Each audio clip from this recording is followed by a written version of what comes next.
Dear students, Gauss की प्रमेय के अनुप्रयोग में आपको एक और इम्पोर्टेंट अनुप्रयोग आज सॉल्व करना है। अनुप्रयोग क्या है कि किसी आवेशित गोलीय कोश के कारण विद्युत क्षेत्र की तीव्रता ज्ञात करना है। देखिए, इसमें सबसे पहले आपको ये समझना पड़ेगा, यहाँ तो भले ही हमने गोलीय कोश वर्ड यूज कर लिया है, लेकिन आपको ये देखना पड़ेगा कि इसके अतिरिक्त और भी भाषा यूज हो सकती है। उससे पहले सवाल में जाने से पहले, क्वेश्चन में जाने से पहले मैं आपको बताता हूँ कि भाई ये गोले जो हैं, जो स्पेयर है, ये कितने प्रकार के हो सकते हैं आपके पास। देखिए, अगर आप ध्यान से देखें तो जो स्पेयर होंगे, स्पेयर आपके पास यहाँ दो प्रकार के होंगे मेन। एक तो खोखले होंगे, होलो खोखले स्पेयर, जिनको आप क्या कहेंगे, होलो स्पेयर। और दूसरा आपका क्या होगा, ठोस, यानी कि सॉलिड स्पेयर आपके पास हो सकते हैं। अब जो खोखले स्पेयर होते हैं, खोखले स्पेयर के भी भाई दो पार्ट हो जाते हैं। पहला आपका होता है चालक, इसे चालक का बन सकता है ये कंडक्टर, यानी कि, और इसको आप क्या कह सकते हैं, कंडक्टर। कंडक्टर होते हैं, ओके। चालक यानी कि जो स्पेयर बना हुआ है वो चालक पदार्थ का, कंडक्टर पदार्थ का बना हुआ है, भले ही वो खोखला है। और दूसरा आपका अचालक हो सकते हैं। अचालक के लिए आप यहाँ पर आप नॉन कंडक्टर यूज कर सकते हैं, इंसुलेटर यूज कर सकते हैं, इंसुलेटर, और कभी कभी डाई इलेक्ट्रिक वर्ड का भी यूज होता है, जो कि अभी आप आगे वाले चैप्टर में डाई इलेक्ट्रिक के बारे में आप और ज़्यादा अध्ययन करेंगे। और जहाँ तक बात ठोस की है, ठोस भी भाई आपके दो प्रकार के होंगे। ठोस का मतलब है जो पूरा भरा हुआ है, जिसमें पूरा मटेरियल है, ठोस होल, ठोस एक स्पेयर। और ये खोखला यानी कि अंदर से खोखला है, इसको आप शेल वर्ड भी इसमें यूज करते हैं। ठोस भी आपके दो प्रकार के होंगे, एक आपका कंडक्टर चालक पदार्थ का बना हुआ ठोस, और एक आपका अचालक पदार्थ का बना हुआ ठोस, अर्थात इंसुलेटर, पीटीसी, जो भी आप कहना चाहें। अब आप सोच रहे होंगे कि भाई जो गोला है, और चार प्रकार के, दो गोले हो गए, दो खोखले हो गए, दो सॉलिड हो गए, तो क्या अब हमें इसमें चार प्रकार से डेरिवेशन सॉल्व करने हैं? बिल्कुल नहीं, आपको ऐसा करने की कोई आवश्यकता नहीं है। इसमें तीन प्रकार, चालक मतलब खोखले में दोनों, चालक हो चाहे अचालक हो, और सॉलिड में कंडक्टर, इन तीनों के लिए एक ही मेथड यूज होता है। तीनों एक ही तरह से इनके लिए हम विद्युत क्षेत्र की तीव्रता का मान निकालते हैं। हाँ, अचालक के लिए अलग मेथड यूज होता है।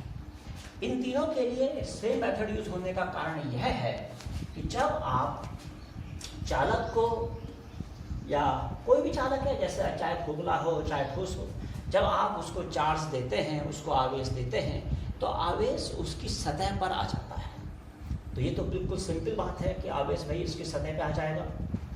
और अचालक भी क्योंकि खोखला है, अचालक में आपको मालूम है कि अचालक पदार्थ के जिस पार्ट में चार्ज देते हैं उसी पार्ट में चार्ज आ जाता है, ये तो आपको मालूम है। लेकिन क्योंकि ये खोखला है तो चार्ज कहाँ रहेगा, इसकी सतह पर। तो आपने क्या देखा, इन तीनों कंडीशन में, इसमें, इसमें और इसमें, इन तीनों कंडीशन में चार्ज सतह पर रहेगा। केवल अचालक अगर सॉलिड है तो उसमें चार्ज सतह पर भी रहेगा, और जहाँ जहाँ दे रखा है अर्थात अंदर भी इसमें चार्ज रह सकता है। तो इसके लिए अलग विधि प्रयोग होगी, और इन तीनों के लिए एक ही विधि प्रयोग होती है। तो चलिए हम इन तीनों के लिए विधि का प्रयोग करते हैं, जो एक ही विधि है। और मैंने इसको लिखा है आवेशित गोलीय कोश। गोलीय कोश, अब ये कोश आपका चालक भी हो सकता है, अचालक भी हो सकता है, ओके। इसके लिए हम सबसे पहले विद्युत क्षेत्र की तीव्रता का मान निकालते हैं। हाँ, कभी आपको सॉलिड कंडक्टर के बारे में निकालना हो तो उसमें भी यही तरीका आप अपना सकते हैं। तो चलिए स्टार्ट करते हैं अब क्वेश्चन, ठीक है। मैं इसको साफ कर देता हूँ, इसकी जरूरत नहीं पड़ेगी हमें। तो देखिए, अब एक गोलीय कोष है भाई। जहां तक बात गोलीय कोष की है, ये देखिए आपको बहुत अच्छी तरह से मालूम है कि भाई जब हम, जैसे मान लिया चालक भी है, हम इसको अगर चार्ज देंगे तो चार्ज इसकी सतह पर एक समान रूप से वितरित हो जाता है। और वैसे भी क्योंकि ये खोखला है, अंदर तो कुछ है नहीं, तो चार्ज के पास उसका रास्ता भी नहीं है, चार्ज ने तो इसकी सतह पे ही आना है। इस गोलीय कोष के कारण सबसे पहले हम, हाँ एक बात और, चलो इसको पूरा कर देते हैं। मान लिया इस गोलीय कोष की जो भाई त्रिज्या है वो r है, सेंटर इसका मान लिया O। अब और इस पर जो आवेश है, इस पर आवेश का संपूर्ण मान हमने Q मान लिया। वैसे आपको बहुत अच्छी तरीके से मालूम है कि हम इन सब चीजों में पृष्ठ आवेश घनत्व सिग्मा शब्द का प्रयोग करते हैं, जिसका मान होता है आवेश अपॉन क्षेत्रफल अर्थात एरिया। तो जितना भी आवेश होगा, मान लिया Q आवेश है तो Q, तो क्षेत्रफल जो भी इसका क्षेत्रफल होगा A, ये इसके लिए सूत्र होता है। जहाँ तक गोले की बात है, अगर आपको एक ही जगह आप अगर 4πr² यूज करते हैं तो उसमें भी कोई गलती नहीं है बिल्कुल, क्योंकि इसका जो आपका ये बाहरी वक्र पृष्ठ है, जो सरफेस एरिया है, वो 4πr² होता है। ये आपको बहुत अच्छी तरीके से मालूम है। तो आप Q अपॉन 4πr² भी लिख सकते हैं। तो जहाँ इसकी जरूरत पड़ेगी वहाँ हम इसका भी प्रयोग करेंगे। अब हमें करना क्या है, जैसे गोलीय कोष है, तो गोलीय कोष के कारण सबसे पहले हम इसके बाहर स्थित किसी बिंदु पर विद्युत क्षेत्र की तीव्रता का मान निकाल के दिखाएंगे। उसके बाद नंबर 2 में हम इसकी सतह पर ही कोई बिंदु ले लेंगे और वहां पर विद्युत क्षेत्र की तीव्रता का मान निकाल करके आपको दिखाएंगे। और उसके बाद फिर हम इसके अंदर किसी बिंदु पर, विद्युत क्षेत्र की तीव्रता का मान निकाल करके आपको दिखाएंगे।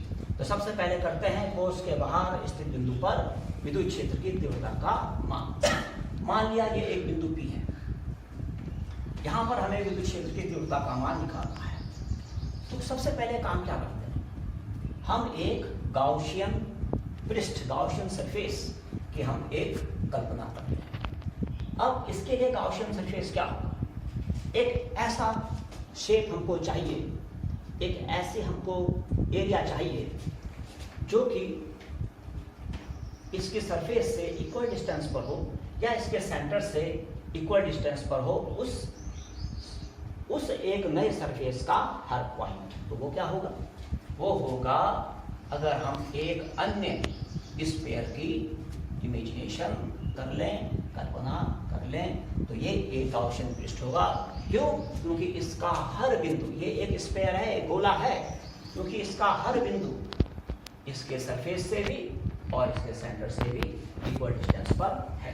तो हमने एक गाउसियन सरफेस की हमने एक कल्पना कर ली। मान लिया ये जो पॉइंट P है, इस पॉइंट P का यहाँ से जो डिस्टेंस है ये स्मॉल r है। अब हम बिंदु P पर विद्युत क्षेत्र की तीव्रता यानी कि इलेक्ट्रिक फील्ड इंटेंसिटी का मान निकालते हैं। इसके लिए करना क्या है, इसके लिए करना यह है कि हम यहाँ पर एक छोटे से सरफेस की कल्पना कर लेते हैं और जिसका नाम हम ds रख सकते हैं। हमने इसका नाम ds रख दिया। ओके, कोई दिक्कत नहीं है, कोई प्रॉब्लम नहीं। इसकी वजह से जो आपका ये गोलीय कोष है, इसके बाहर किसी भी बिंदु पर विद्युत क्षेत्र की तीव्रता की जो दिशा होती है वो इस सरफेस पर लंब की दिशा में होती है। ये आपको अच्छी तरीके से मालूम है।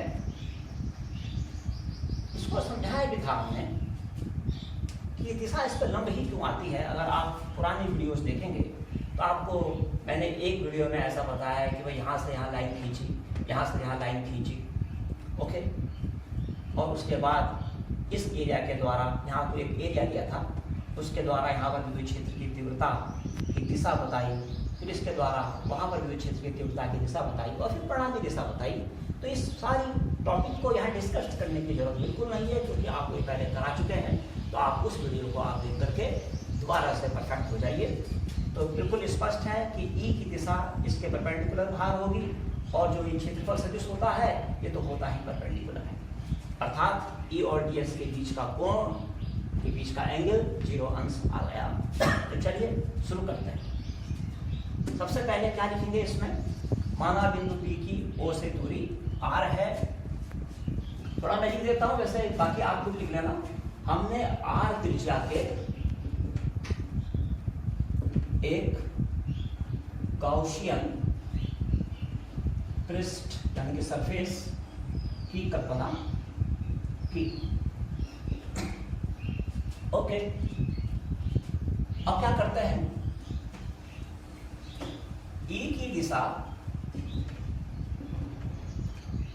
और डीएस की दिशा के बारे में आप यहां लिख देना कि भाई ई की दिशा जो है वो इस लघु पृष्ठ के लंबवत होगी, और भाई जो डीएस की दिशा है वो भी लंबवत होगी। ये आप यहां जरूर क्लियर कर दें। क्लियर। तो हमने आर त्रिज्या के गाउसियन पृष्ठ की कल्पना करी है। अब हम सीधा डायरेक्ट सबसे पहले डीएस से जाने वाला विद्युत फ्लक्स निकालते हैं, और उसके बाद पूरे गाउसियन पृष्ठ से जाने वाला विद्युत फ्लक्स निकालते हैं, और उसके बाद विद्युत क्षेत्र की तीव्रता कैसे निकालते हैं देखिए। हम लिखेंगे कि ई की दिशा व डीएस की दिशा के बीच का कोण बराबर 0 अंश। इसलिए डीएस से जाने वाला विद्युत फ्लक्स यानी कि जो ये छोटा सा क्षेत्रफल है, ये कितना हो जाएगा, ये हो जाएगा आपका E डॉट ds। इसलिए संपूर्ण क्या, गाउसियन पृष्ठ से जाने वाला विद्युत फ्लक्स, जिसको आप फाई देख का नाम दे सकते हैं, और ये फाई का मान हो जाएगा, चलिए इसमें आप ई ये आउट मान लीजिए, आउटसाइड में आना, ये बाहर हो तो मैं ओ मान लेता हूँ, कोई दिक्कत नहीं, कोस के बाहर कर दिया तो ओ मान लेता, ठीक है। तो ये हो जाएगा phi 1 is equal to integration और ई ओ टी एस, ये आप यहाँ पे ड्रॉ कर लीजिए। ये बाहर का जो सरफेस है उस सरफेस के लिए है, गाउसियन सरफेस के लिए कोई नाम दीजिए, गाउसियन सरफेस को बाहर वाले को नाम दे दीजिए आप S1। स्पष्ट, कोई दिक्कत इसमें, कोई प्रॉब्लम नहीं। तो यहाँ से आपका आ गया phi 1 is equal to integration S1 E O T S और कॉस 0 अंश। तो इसमें बिल्कुल इजी, E0 भाग इंटीग्रेशन आपका S1 ds। अब ds क्या है, ds यानी कि इस पूरे जो आपका गाउसियन पृष्ठ है इसका क्षेत्रफल हो गया ds का इंटीग्रेशन। अरे ds तो ये छोटा सा क्षेत्रफल है, जो इंटीग्रेशन करेंगे तो पूरे का निकल जाएगा ना क्षेत्रफल। इसको समझा चुका हूं मैं पहले भी। तो E0 और इंटू आ जाएगा आपका 4 पाई r स्क्वायर, इक्वेशन नंबर 1। मैंने 4 पाई r स्क्वायर क्यों लिखा भाई, ये पूरा एक गोला है, स्फीयर है, इसकी त्रिज्या, इसका रेडियस r है, तो इसलिए इसका जो आपका सरफेस एरिया हो गया वो हो गया आपका 4 पाई r स्क्वायर। तो हो गया कितना क्लियर। सबसे पहले आपने अपनी विधि के द्वारा संपूर्ण गाउसियन पृष्ठ का मान निकाल लिया। अब आप गाउस की प्रमेय का इस्तेमाल करते हैं, जानते हैं आप क्या लिखेंगे, परंतु गाउस की प्रमेय से। अब गाउस की प्रमेय क्या बोलती है, गाउस की प्रमेय कहती है कि जो ये फाई 1 होगा ये होगा 1/ε0 इंटू पृष्ठ से घिरा आवेश अर्थात Q। भाई ये पूरा पृष्ठ है, देखिए इससे घिरा हुआ आवेश तो यह है, ये छोटा सा आवेश गोलीय कोश, इस पर हमने कितना आवेश माना, Q। तो ये हो गया जी आपका। तो दिस इज इक्वेशन नंबर 2। अब दोनों को आप इक्वल कर लीजिए, तो 1 वर्क 2 फ्रॉम 1 and 2। आप क्या कह सकते हैं, E0 into 4 pi r square is equal to 1 upon epsilon 0 into q। तो E0 is equal to E0 नहीं है, सॉरी EO आउटसाइड, आदत है मेरी 0 0 करने की, पर 0 नहीं है, EO है, आउटसाइड ले ले रहा हूँ इसको, is equal to 1 upon epsilon 0 के साथ 4 पाई लिख देता हूँ, अच्छा लगेगा आपको, क्योंकि आपको 1 अपॉन 4 पाई एप्सिलॉन 0 आपको फैमिलियर लगता है, आपको ये रटा हुआ रहता है, into Q upon R square. इस तरह से आपने एक इक्वेशन निकाली, आउटसाइड आपने सरफेस एरिया निकाल दिया। अच्छा, कभी कभी इसमें यही आंसर दूसरे फॉर्म में भी पूछता है, वो क्या फॉर्म होती है उसको भी देख लीजिए। वहाँ पर Q की वैल्यू निकाली जाती है सिग्मा के पदों में, तो बहुत इजी है, कोई दिक्कत नहीं है, आप यहाँ समझ लीजिए इसको। देखिए यहाँ आ जाएगा आपका EO is equal to 1 upon 4 pi epsilon 0 into, अरे भाई आपको मालूम है कि सिग्मा होता है Q अपॉन क्या, एरिया, एरिया का मतलब 4 पाई आर स्क्वायर, सिग्मा होता है Q upon 4 pi R. R कहाँ है, अरे बड़ा आर भाई, क्षेत्रफल जिसमें एरिया है ये वाला, ये आई बात समझ में, ये वाला आर नहीं बड़ा वाला, ये जिसमें कि आपका चार्ज है, सॉरी इसमें चार्ज है, तो 4 पाई आर स्क्वायर। तो क्यू कितना आ गया, sigma into 4 pi R square, इसको यूज कर सकते हैं हम क्यू की जगह। तो क्या आ जाएगा, देखिए sigma into 4 pi R square upon small are square. अब 4 पाई से आप 4 पाई इजीली काट दो, तो E0 is equal to EO is equal to आ जाएगा sigma r square upon epsilon 0 small are square. ये भी इसका एक फॉर्मूला है, ये भी इसी का रूप है। तो वैसे ज़्यादातर यही आता है यूज, परंतु कभी आ जाए तो आप इसको भी लिख सकते हैं। ये भी इस गोले कोश स्फेरिकल शेल के बाहर विद्युत क्षेत्र की तीव्रता का सूत्र हो गया। अब दो और बच गए भाई, एक बच गया कोष पर और दूसरा बच गया कोष के भीतर। तो चलो कोष पर तो मैं यहीं पे कर देता हूँ, कोष के भीतर के लिए मुझे इसे साफ करना पड़ेगा। ये तो हो गया जी नंबर 1 आपका। नंबर 2 है कोष की सतह पर, कोष की सतह पर हमको निकालना है। अब इसमें क्या मामला है, ये तो आपका पहले के लिए है चित्र ये। अब इसमें क्या मामला है कि भाई मान लिया हमको, जैसे ये आपका, अच्छा आप छोड़िए उसको, चित्र बनाने की भी जरूरत नहीं है, आप देखिए भाई यहाँ पर ये डिस्टेंस r था, बिंदु P डिस्टेंस r पर था। आप इस P को थोड़ा इधर लाइए तो डिस्टेंस इतना रह जाएगा, फिर r की जगह आप यहाँ से लेकर यहाँ तक का डिस्टेंस निकालेंगे और बिंदु P को पास लाएंगे तो भाई इस r की जगह यहाँ से लेकर यहाँ तक का डिस्टेंस निकालेंगे। अगर आप बिंदु P को और पास ला के यहीं पे ले आओ इसके सरफेस पे, तो फिर आप अब स्मॉल r की जगह क्या यूज करोगे, अरे कैपिटल R यूज करोगे, क्योंकि यहाँ पर क्या है कैपिटल R, बिल्कुल सिंपल। तो इसमें तो कुछ नहीं है। तो कोष की सतह पर अगर आपको करना हो तो आपको स्मॉल r की जगह कैपिटल R प्रयोग करना है। प्रयोग करने पर आपका E सरफेस का आंसर क्या आ जाएगा, यहीं से आप करिए 1 upon 4 pi epsilon 0 into Q upon capital R square. ये हो गया जी आपका। ओके, 2 हो गया आपके, कोष के बाहर भी हो गया, कोष की सतह पर भी हो गया। अब हम तीसरा पार्ट करते हैं और तीसरा पार्ट है इस कोष के भीतर किसी बिंदु पर विद्युत क्षेत्र की तीव्रता का मान। तो इसको आपने उतार देना है, जहाँ थोड़ी बहुत थ्योरी आपको लिखनी है वहाँ आप लिख लेना, क्योंकि अगर मैं सारी थ्योरी लिखूंगा तो बहुत ज़्यादा बड़ा आपका ये वीडियो बन जाएगा। तो चलिए इसको मैं यहाँ से साफ कर देता हूँ। चलो कर देता हूँ साफ, जाऊँगा दोबारा आपको, ठीक है। अच्छा, अब कोष के बाहर की जगह कर देते हैं कोष के भीतर। कोष के भीतर इंटरनल पॉइंट हो गया जी आपका, एक्सटर्नल की जगह क्या हो गया आपका इंटरनल पॉइंट। कोष के भीतर बिंदु Q पर, अभी भी था Q लिख गया, माना बिंदु Q की O से दूरी R है, हमने R त्रिज्या के एक गाउसियन पृष्ठ की कल्पना की। ओके, चित्र बना देते हैं इसको दोबारा से, इसको भी हम साफ कर देते हैं, इसकी हमें जरूरत नहीं है। अब चित्र क्या बनेगा देखिए इसके लिए, ये आपका हो गया जी एक आवेशित गोलीय कोश, चार्ज्ड स्फेरिकल शेल। ओके, इस पर आवेश एक समान रूप से बिखरा पड़ा है और इसके भीतर कोई बिंदु है आपका Q। यहाँ पर आपको विद्युत क्षेत्र की तीव्रता ज्ञात करनी है, सेंटर इसका O है, इसकी त्रिज्या टोटल जो त्रिज्या है भाई वो आपकी R है। चलो अलग ले लेते हैं, यहाँ जरूरत थोड़ी कि यही दिखाना है। और भाई यहाँ से लेकर यहाँ तक ये दूरी क्या है, स्मॉल r है, जहाँ पर आपको विद्युत क्षेत्र की तीव्रता का मान निकालना है। तो आप यहाँ पर भी सेम वही प्रोसेस करेंगे, आप इसके लिए एक गाउसियन पृष्ठ की कल्पना करेंगे। ओके, एक ऐसा काम आपने करना है।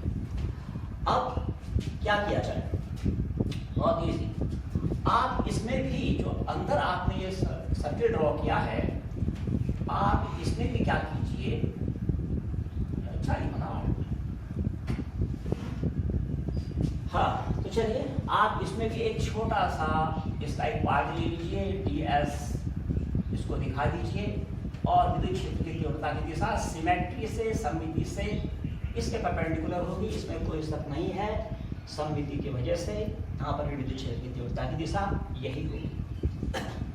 तो आपने कल्पना की, हमने क्या लिखा जी, माना बिंदु क्योंकि ओ से दूरी r है, हमने r जाके गाउसियन पृष्ठ की कल्पना करी है।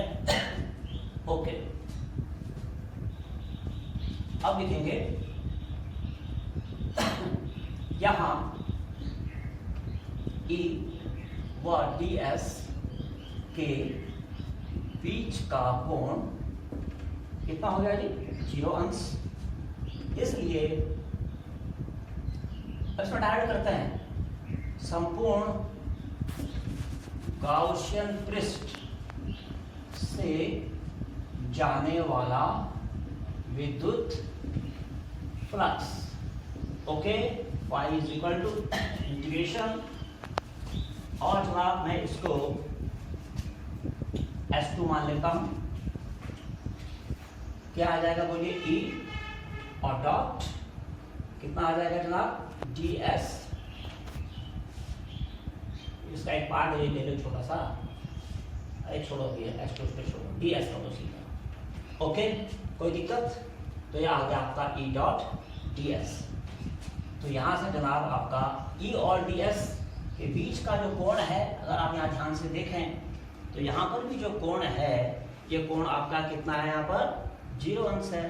तो कितना आ जाएगा, phi is equal to S E ds cos, और कितना आ जाएगा भाई आपका 0 अंश।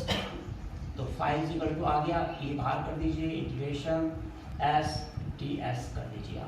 आपको करना है कर लीजिए, E कर दीजिए, 4 पाई r स्क्वायर कर लीजिए, कोई फर्क नहीं पड़ता, आप कुछ भी कर लीजिए। चलिए, आपने इतना बहुत अच्छा किया। अब यहाँ पे मैंने मिटा दिया है, मैं भूल चुका हूँ इसकी क्या समीकरण है, आप यहाँ इसकी समीकरण डाल देना। चलो मान लिया वो समीकरण अभी तक 3 पड़ी थी, तो भैया ये समीकरण 4 हो गई, ठीक है, ये समीकरण हो गई 5, कोई दिक्कत। तो फाई इज इक्वल टू हो गया E इंटू 4 पाई r स्क्वायर। एनी प्रॉब्लम, कोई प्रॉब्लम नहीं। अब क्या करें, आपने संपूर्ण गाउसियन पृष्ठ बीच वाला था, इससे जाने वाला विद्युत फ्लक्स आपने ये निकाला, लेकिन भाई हर डेरिवेशन में आप करते क्या है, अब आप हर डेरिवेशन में आप गाउस की प्रमेय का इस्तेमाल करते हैं।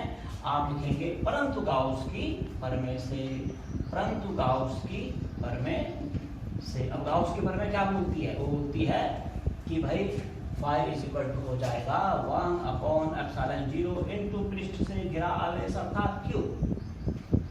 ओके, कोई दिक्कत। अब आप यहाँ बताइए phi is equal to 1/ε0 into, अब भाई जो ये गाउसियन पृष्ठ है, इस पृष्ठ से घिरा आवेश कितना है। अरे गाउसियन पृष्ठ ये नहीं है भाई, ये तो गोलीय कोश है बाहर। गाउसियन पृष्ठ तो ये है, ये इससे घिरा हुआ आवेश, यानी कि इसके अंदर कितना आवेश है, ध्यान से देखिए, आवेश है कहाँ, आवेश तो सतह पर है। यहाँ क्या है, कुछ नहीं, शून्य, अर्थात सन्नाटा, यहाँ कुछ नहीं है, समझे, यहाँ कोई भी आवेश नहीं है, तो आवेश कितना हो गया, शून्य। This is equation number 6। अब दोनों को आप दोबारा मिलाइए तो क्या आ गया भाई, आप अगर देखें तो अब आप पाएंगे कि ई इसकी वैल्यू कितनी आ जाएगी 0। अर्थात क्या समझ में आया आपके कि कोस के भीतर किसी भी बिंदु पर विद्युत क्षेत्र की तीव्रता 0 होती है। ये बिल्कुल हमने तीनों के लिए निकाल दिया। हाँ, कहीं कहीं पर अगर आपको मैं पहले वाला जो मैंने मिटा दिया है उसमें मैं भूल चुका हूँ कि मैंने S लिखा था, S1 लिखा था, क्या लिखा था। आप S1 उस्मान सब छोड़ दीजिए, आप केवल S यूज कीजिए। अगर आपको S1 S2 करके लिखना है तो क्या करना, बाहर के लिए S1 लिखना, सरफेस के लिए यहाँ S2 लिखना और फिर इनर के लिए S3 लिखना। अदरवाइज अगर नहीं लिखना है तो कोई जरूरत नहीं है, आप केवल S कीजिए। ओके, क्योंकि तीनों अपने आप में अलग अलग टॉपिक की तरह इनको ट्रीट कर सकते हैं, इसमें कहीं कोई प्रॉब्लम नहीं है। तो इस तरह से आपका ये डेरिवेशन होता है। हाँ, इसमें ग्राफ भी बनाना पड़ेगा भाई। अब इनके लिए ग्राफ बना देते हैं। देखिए ग्राफ, देखिए ग्राफ, अब ग्राफ देखिए आप, ये आपका ऐसे यहाँ तो लेते हैं त्रिज्या और भाई यहाँ लेते हैं विद्युत क्षेत्र की तीव्रता, और त्रिज्या और विद्युत क्षेत्र की तीव्रता के बीच बनता है ग्राफ। और जो आपका ये गोलीय कोष है, इस गोलीय कोष की कल्पना कर लेते हैं हम यहाँ पर। ओके, हमने ये गोलीय कोष की कल्पना करी और इसकी त्रिज्या कितनी है भाई, इसकी त्रिज्या है जनाब r। तो यहाँ तक की जो दूरी हो गई ये हो गई आपकी r। अब जो ये r है, ये r है डिस्टेंस, गाउसियन सरफेस दिया है ना, ये दूसरा गोला दिया है, उसकी त्रिज्या है r। तो तीन अलग अलग तरह के गाउसियन हो गए ना। अभी आपने इंटरनल में तो r का मान जो है ये कैपिटल R से छोटा हो गया, एक्सटर्नल में स्मॉल r का मान कैपिटल R से बड़ा था, और सरफेस वाले में दोनों इक्वल थे। ओके, तो अगर भाई इंटरनल हो गया, अगर भाई इंटरनल केस है तो इंटरनल केस में आपका R की वैल्यू इसके अंदर आ जाएगी। सरफेस में, सरफेस के लिए R ये है, देखिए ये वाला पॉइंट सरफेस के लिए है, और भाई आउटर के लिए बाहरी बिंदु पर के लिए R का मान कहीं यहाँ से लेकर यहाँ कहीं आएगा। ओके, अब आप देखिए तो यहाँ से लेकर यहाँ तक क्या है, यहाँ से लेकर यहाँ तक ये इंटरनल के लिए है। इसमें विद्युत क्षेत्र की तीव्रता का मान कितना है, 0। तो आप इसको ऐसे 0 करके दिखा दीजिए। बस ये यहाँ पर हर पॉइंट पे विद्युत क्षेत्र की तीव्रता कितनी हो गई, 0। ओके, दिखा दीजिए हमने। अब फॉर्मूला क्या निकाला था आपने, E = 1/4πε0 × Q/r²। आपने अभी फॉर्मूला निकाला है आपने अभी formula. Okay, sorry, small r² आपने अभी फॉर्मूला निकाला है। ओके, तो इससे आपको क्या पता चलता है कि E जो है वो r² के इनवर्सली प्रोपोर्शनल है, यानी कि r² की वैल्यू बढ़ती है तो E का मान कम होता है। दूसरे लफ्जों में R की वैल्यू बढ़ती है तो E का मान कम होता है। तो R की वैल्यू सबसे कम, देखो यहाँ तो 0 है सरफेस पर, क्योंकि R की वैल्यू जैसे जैसे बढ़ेगी E का मान कम होगा। तो सरफेस पर सबसे ज्यादा होगा 100%, इसका तो 0 है। और सरफेस के बाहर, अगर सरफेस के बाहर कोई बिंदु लेंगे, यानी कि अगर मान लिया गाउसियन पृष्ठ है, इसके बाहर कोई बिंदु लेंगे तो वहां जितनी दूर होता जाएगा पॉइंट, अर्थात R की वैल्यू जितनी ज्यादा बढ़ती जाएगी E का मान उतना कम होता जाएगा।